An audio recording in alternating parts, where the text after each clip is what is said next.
It started over a beer. So I have a good friend of mine who is also one of my co-founders, who's prior British SF, and we were having a beer, and we were talking about the early days of the Houthis, when the Houthis weren't shooting ballistic missiles yet. They were just trying to shoot at stuff and do other things. And we were also talking about the problems and the challenges with piracy, both on West Africa and East Africa, because I used to do a lot of counter-piracy work for energy majors, basically hiring security vessels and things like that, and places like that, also India, elsewhere, Straits of Malacca. And so we started saying, there's got to be a better way, because a lot of the boats that were doing security, they just weren't really cut out for the job. And so we started looking at it, and I said, hey, I got this epiphany. There's this boat I worked on when I was in Shell. Why don't we turn it into a security boat? And so at the same time, we started reaching out to AirCat, and then Esna, the naval architect who's behind it. And we kind of found there was a user case for it. And so we spoke actually with the French Navy and some others, and immediately went from a patrol boat to... Hey, welcome to the show. Today I have Jardine with me, who's a CEO at Eureka Naval Craft. From what I understand, what you guys do, and please correct me if I'm wrong, you manufacture vessels that you plan to sell to the DoD, to the Department of Defense and the U.S. military. Don't really know whether you already, in contact with DoD and you're already sold some of them or not, but that's my high level understanding, and please correct me if I missed something. So yeah, again, thanks for having me on today. We do sell, we look at selling our vessels. We also, we don't just sell the vessels. We sell, basically what we do is we work with shipyards and other people to license build our vessels, and we ultimately sell them to the end clients, which is also not just the U.S. Department of Defense, but other nations as well. We've actually spoken to people both in the Middle East, Europe, Asia as well. And our big thing is that we do our model is based off essentially having those vessels taken out. We also do the training. So we look at training both the deck and engine side, as you call it. So we'll train the people who have to drive the boats and maintain them. And then ultimately we look at taking care of the depot maintenance as well, including spare parts and the ultimate backlog of maintenance, which you see in a lot of the navies today where they have challenges with it. And then we also look at leasing vessels to governments as well. So that means essentially taking a vessel on a back-to-back lease and an option where we would take care of the boat, kind of like a rental car.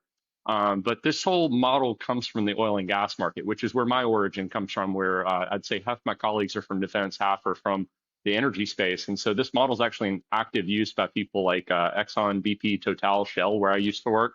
So it's a really common model. And what we're essentially trying to do is bring that to defense. Because today, a lot of the things that don't work, they frankly don't work because we don't have the people to maintain them. And we also, one of our big things in everything we bring to market is it is based off a proven design, hull, et cetera. So when I show, for instance, the boat that's behind me here, or our Bengal or our Lynx or our Bengal MC, those are actually real vessels in the world today. So this is a 36 meter version of a 35 meter boat, which is currently being operated by Total. And these vessels today, I mean, literally today I was up with one of the other energy majors working on a potential crew transfer for oil and gas. And these, they're actually running between 45 and 51 knots on a daily basis to move people roughly 450 miles offshore. And this is doing this in a sea state 3. So we have vessels that actually operate. And I think that's a big differentiator in what we have. We also partner with a lot of companies. So we have Kongsberg as an example, and MTU, Rolls-Royce, who do our engine and our jets. And then we get into the defense solutions. We really incorporate solutions from people like Rheinmetall, EOS, Echodyne, Leonardo DRS is another option we've had. We also have people like Uvision, and the list goes on. So we really, best way I can sum it up is we offer what is essentially like the Saab Gripen on water. So if you know the Saab Gripen airplane, the model they do, we have the same model on water. And our big thing is that, again, we partner with different people to bring different solutions. So that's our model at a high level.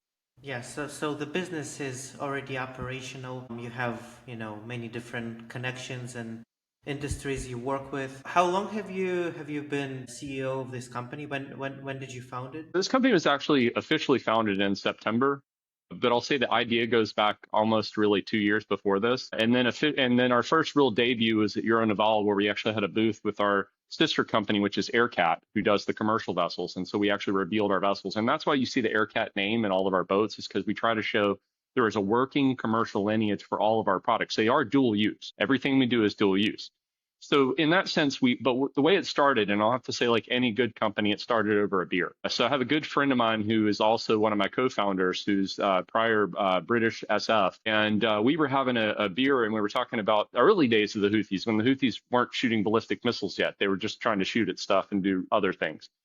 And we were also talking about the problems and the challenges with piracy, both on West Africa and East Africa, because I used to do a lot of counter piracy work for energy majors, basically hiring security vessels and things like that, and places like that, also India, elsewhere, Straits of Malacca. And so we started saying there's got to be a better way, because a lot of the boats that were doing security, they just weren't really cut out for the job. And so we started looking at it, and I said, hey, I got this epiphany. There's this boat I worked on when I was in Shell. Why don't we turn it into a security boat? And so at the same time, we started reaching out to AirCat and then Esna, the naval architect who's behind it. And we kind of found there was a user case for it. And so we spoke actually with the French Navy and some others, and immediately went from a patrol boat to, hey, the best defense is a good offense. And so it just kind of grew from there. And before you knew it, we're building what are full out combatant craft. We started looking closer at the rest of the portfolio of vessels, and that's why you see we have landing craft. We have a reconnaissance boat, which we haven't yet shown to the Marine Corps, but we will have a reconnaissance craft which can go and operate. And we really have a plethora of different, and they're all based off in reality. So one thing we don't do, and we're really proud of it, is that we don't go and push AI imagery. We don't push Photoshop imagery. We push reality. And I think a lot of the things that you see in the world today, they're great ideas. And don't get me wrong, maybe they'll eventually get there. But do they have the empirical data to back it up? Do they have the model testing done in an actual tank test pool? Have they done the CFD work? Have they worked with classification societies like ABS or Bureau Veritas or DNV to actually certify their designs? It's not just about NAVSEA, because actually what NAVSEA wants now, along with many other nations, are commercially proven solutions, because the cost. If you look at like programs, for instance, like the Constellation class frigate program, where it's very delayed. And you look at other programs around the world where you have frigates come out and you commission the boat, and then you spend another 18 to 24 months actually getting it up and running. It's a very expensive, long program, and sometimes it doesn't show up the way it should. So we just try to say, hey, we have great non-ITAR vessels, so we don't do the ITAR part, but we do work with the integrators to make sure it works. So when we show a weapons system on the deck, a real integrator's behind that system. It's not just a cool picture. Like I've seen a boat even today that was announced that was a landing craft, which I'm not even sure if there's a real OEM behind. Or did they buy like stock imagery and drop it on the deck? No, we don't do stock imagery. We do actual systems from real OEMs. Because the big thing is, at the end of the day, this is a product for the end user, which in the US case, that's the warfighter, right? And we don't want to give them a product that doesn't work. We want something that shows up, does the job out the gate, and without the risk that some of the other things introduce. Now, we are looking also at remote operated vessels and fully autonomous vessels. And for that, instead of trying to do it all in house, and I hate to tell all the people who are great autonomy people, but a boat is still a boat and it still requires boat knowledge. And I can write all the software code in the world, but it doesn't make a boat do the stability things. It doesn't make it do the things that boats do. And the truth is when all those things break down, you still have to have something that a mariner can drive and operate. And by the way, when they're remote, it is a mariner driving it still. It's not, as much as I want to say anybody can drive a boat, it's not that simple. But we are trying to work towards making it simple. So we're teaming with people like Green Room Robotics out of Australia, who does a lot of stuff. They've actually worked for Austal doing patrol craft and things like that. And we work with other providers as well, but we found that they made a good solution for our type of vessel.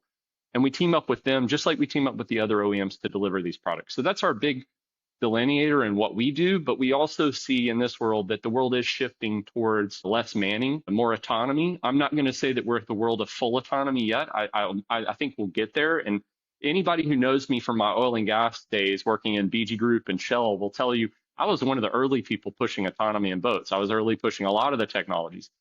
But having been looking at it for over 14 years and having actually put boats in the water for oil and gas and renewables, I don't think the technology is there yet. We're still 5 to 7 years away from a truly autonomous vessel. And even for remote operation, yeah, you've seen stuff like the Maguros that the Ukrainians use and other small suicide-like vessels. But when we start talking vessels that need to cross the Pacific or cross the Atlantic or do these other things, we've seen a lot of where they didn't really quite do what they wanted to. Like there was a vessel called the Mayflower, which was a project. It was a project vessel that was supposed to do autonomous. There was a lot of hands-on interface. There's been other boats, even going back to the early days, and I'll pick on one who doesn't exist anymore, but Gulfmark was doing stuff, now part of Tidewater, on autonomous boats back in the day. And you see levels of it, but it's just not there yet. We do want to get it there, but I think there's a pragmatic way we see to get it there. And it's not just saying, I've got autonomy and I'm going to build a boat. It's not that simple. Again, we don't think it is. And we're not going to promise it unless it actually works. We won't give it to the incline unless it actually does what it's supposed to do. I like how you explain how you started the company and how you already had the connections and the real world proof that your boats actually do the thing that you sell, which is great. If a person doesn't have a background like yours or connections or they start from scratch, how do you enter this market? Like my first idea is you have to build this presence and the connections first, and then you'll have a better position to start a company like that. Would that be a good approach, or what would you recommend?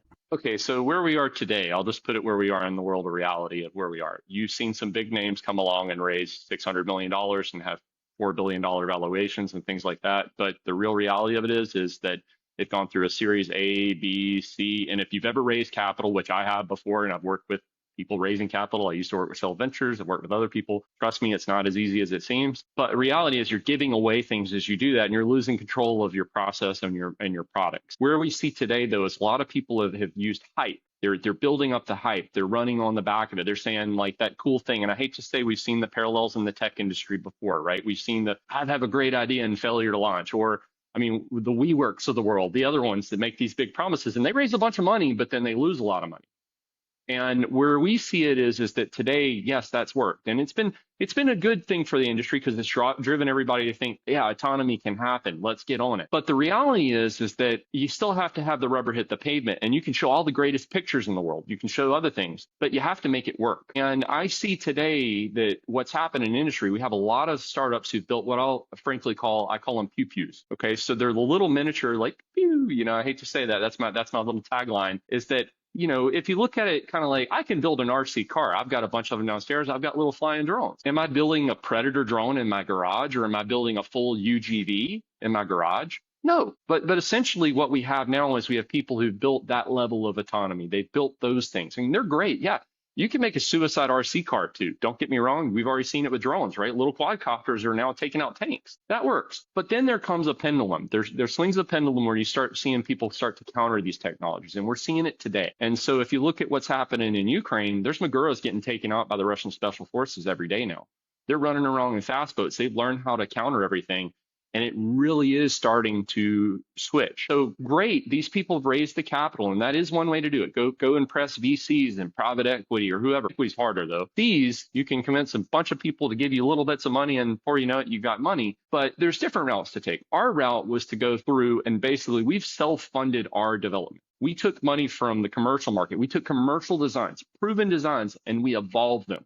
We turned them gray, as we like to put. So rather than starting from scratch, which is where a lot of people are, we took proven principles to build what we sell to the end user. Are there evolutions in it? Yes, but it's not like starting from scratch. It's not like saying, I'm going to go make a new kind of car. There was a basis for what we started with. So we think that in terms of, and this is a very challenging world in marine, when you really start thinking about the dynamics. When you start crossing oceans, there's a lot of people making claims about, I'm going to put my boat at sea for a year. Yeah, sure you are. If you just look at the hull growth or the things that break, it's not going to be, yeah, you got 4 engines. Cool, we've got 4 engines. But it's going to be something in the hydraulic line. It's going to be these failure mode analysis. And you know who's been through this, frankly? Oil and gas. Oil and gas has been through this every day of the week. We have standards that fall within the realms of assurance that require everything to be so far. Our boats are actually built to meet oil and gas standards, and they're approved for double to quadruple redundancy. I don't see that in everything that I see in what other people are putting out. And that's okay for disposable drones. So if you want to build a disposable boat that blows up, great. I'll carry them on the back deck of our boats. But if you want a boat that's going to cross an ocean and fight those things off, and frankly, what our boats are designed to do, our biggest boat at least, is designed to kill those things. It's designed to shred them with 3 chain guns on board. It's designed to use other loitering munitions. It's designed to carry missiles, energy-directed weapons. You're not going to see those features in a lot of the stuff that's out there. So yeah, raising capital today, it worked to get them to a stage, but there's a period coming when the capital actually has to be executed and people have to deliver. And the only thing that I fear for the industry, a very virgin industry, when we talk about maritime autonomy, especially, which is where we're going, if people make mistakes, it will scare away the capital. It will scare away the Navy. I mean, you've already seen people like Admiral Paparo bring up, yeah, I believe autonomy's there, but it's just not there yet, right? Well, they're right. But I think you have to start looking at de-risking it. So yeah, our way of looking at capital is we're going to raise the capital responsibly in order to return for our investors the investments they put in. And that's me as well, because right now I've invested my own capital. Every one of our other partners has invested their own capital. We actually have everyone in our company is an owner of the company, but we have 4 major partners who all have actual separate companies that feed in our company, which include things that do naval architecture, marine operations, which include shipyard, site support, key things that you need in it, and the defense aspects as well, where you understand weapons and people on board and things like that. We have to have all those things, because if you've ever heard the thing, you need to have all the legs on the stool, otherwise it falls over. Well, that's what I'm a little afraid of. There's a lot of people who, I've got 2 legs on a stool and I'm sort of standing on it, but where's it going to tilt soon enough? That's what's going to happen pretty soon. And we'll see it soon enough, I think. Hopefully people in the U.S. Navy are aware. I know others in other countries are starting to question it. You're starting to see some definite movements. And I think what we'll see is kind of like in the drone space where you've seen the aerial drones, which I do play in that, I'll admit that. You see different classes of drones and different standards apply to those drones. The Maritime's just getting there. We have a couple of really great boats that are out on the water today, and I'll say they're great for what they do, maybe not what we do. You have DARPA NOMARS, right? I'll give Serco credit. They built a boat that is a great strategic bomber in the ocean. We build fighter jets. They go out and they sit and they loiter and they stay off and they shoot missiles long range and they hunt submarines. Another one, Letos with their boat. Again, another one out there that does similar type things. However, those boats, they don't do speeds we do. They don't work in littoral warfare. They don't get up close with the enemy and shoot back.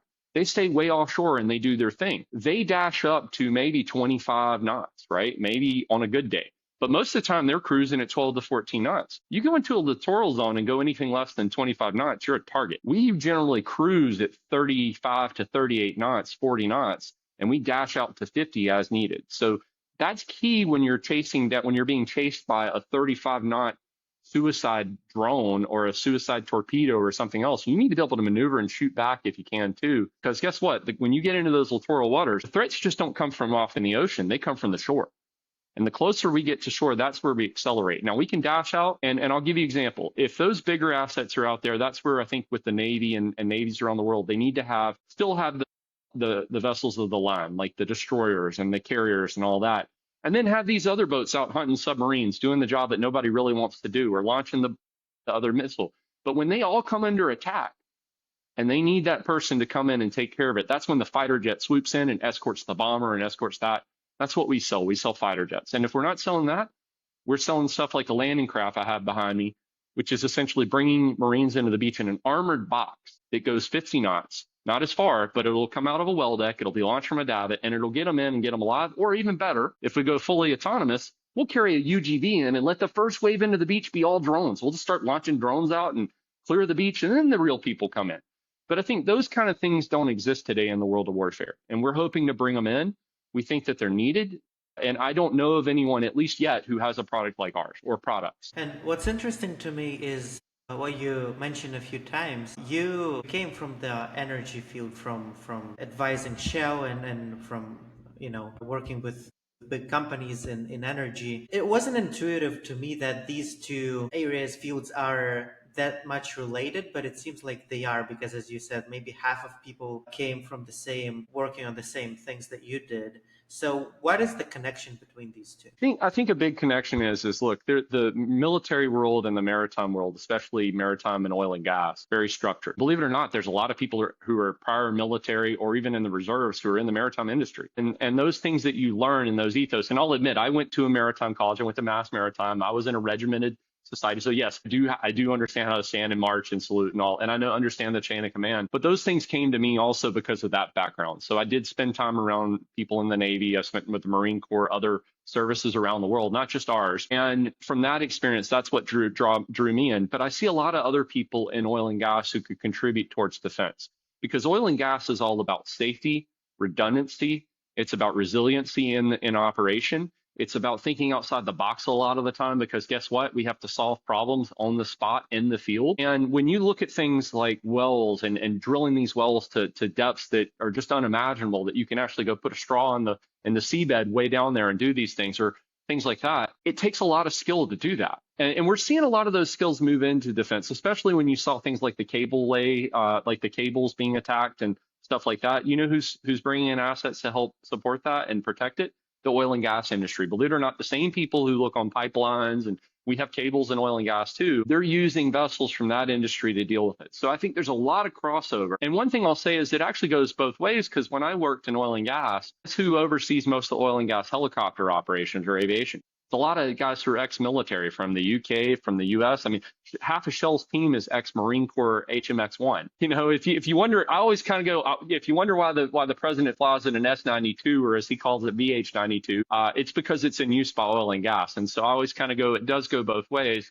But I think we're going to see more in the marine space, kind of like we saw with the helicopters and other stuff. We'll see the cross-pollination. And in marine, I will tell you this, I will put any oil and gas boat up against the Navy standards for vessels, because when I say redundancy, quadruple redundancy, in oil and gas, that's people's lives. And if you look at things like the Jones Act in the US as an example, if something goes bad with a boat, it's a very expensive thing. If a vessel runs off and it tears a rig out or something else, you're talking shutting down companies. You're talking about polluting coastlines, cutting down countries. We've all seen Macondo. We've all seen other incidents. That's why the oil and gas industry takes it so serious about these things. And so I really do think that if I was in the defense industry's shoes, I would go to oil and gas and say, what standards are you applying? That would be the minimum standards I would set for anything that was dual use commercial. Because if oil and gas can say it's good enough, and if you can go past an OCIMF, or you can go through the classification that oil and gas applies, that's as good as any Navy boat. And trust me, I've been on the LCSs and I've been on other vessels in our fleet, and I'm telling you, I would much rather be on an oil and gas boat. The only thing we're missing is, frankly, shock mounts for the engines, and maybe a little bit more on how we put the weapons, but it's the same. It's really, they're tough boats, and you can see it. Interesting. Yeah. Thank you for sharing that, because I actually I'm not familiar with either of these fields that much, obviously, like you are, but that's a great insight. Did you say that you partner with companies to manufacture these boats, or do you do it by yourself? So currently we partner with shipyards. So for instance, we build boats at Strategic Marine in Singapore right now. And we work with them to build our boats that are actually running off to Total, or I should say Aircats boats that go to Total. We also talk to other U.S. yards, and I have to be careful what I say there because it's a very sensitive subject, but we're in discussions with yards. One thing that you've seen other people do is to buy shipyards, or you've seen like the big Port Alpha announcement. I won't explain that, but it's great to buy a shipyard, but you better know how to use it and build the products. I've in my career, I've seen a lot of people get in the shipbuilding business and lose their shirt. Shipbuilding is a feast or famine. If you're going to build, you better have a good plan of how you build across sectors. If you're only going to build autonomous boats for the military, you're probably going to do what's happened with other yards and not do too well. If you can build true dual use equipment that can be sold to both industries, you'll survive the ups and downs, the cycles. And really, it's three industries. Even though renewables is not favored in the U.S., elsewhere in the world it is. But you have other things. You have survey. You have vessels that are used for pilots to move, to support that. You have all kinds of things. So your shipyards need to be basically tooled up and ready to support more than one industry. So I do think that there are people in there. Are we going to get in the shipyard business? Well, let me just smile and say, who knows? Maybe. We'll see where that plays out. But I wouldn't rule it out. But I'll also say it's something where we're not going to do it alone. We'll do it with partners, and we'll make sure it's done right. Because again, our goal is to return value to our investors, and myself included, and my partners. And again, I always tell people I'm the CEO. I work for everybody in the company. Well, I work for the investors too, so that's what I have to do. You also mentioned the war in Ukraine, between Russia and Ukraine, and how it, I don't know if whether it was opening our eyes towards this technology, or it actually prompted the innovation. But we saw these suicide boats that you mentioned on the Ukraine side that attacked Russian, I don't know whether it was ships or something. Landing craft, and they've attacked Russian corvettes and things like that. So yeah, they've had some really good successes, and now shooting down airplanes, which I wasn't surprised. I can tell you, I see them doing a lot more things. But again, what they have today, it'll work in the confines of the Black Sea possibly. But I got to tell you, if the Russians showed up with a boat like one of ours, it may be challenged because these boats are made, again, to kill that. You know, like they say, any new technology always comes up with a counter, right? Somebody always thinks up a counter. Now, there's a couple right now where people are working on counters. I'll give you an example. In quadcopters right now, the fact that they're using fiber optic to control them, which is harder to take down. Yeah, that is being looked at, and people are trying to figure it out. But it does have limitations. You can only go X amount of distance before it doesn't work.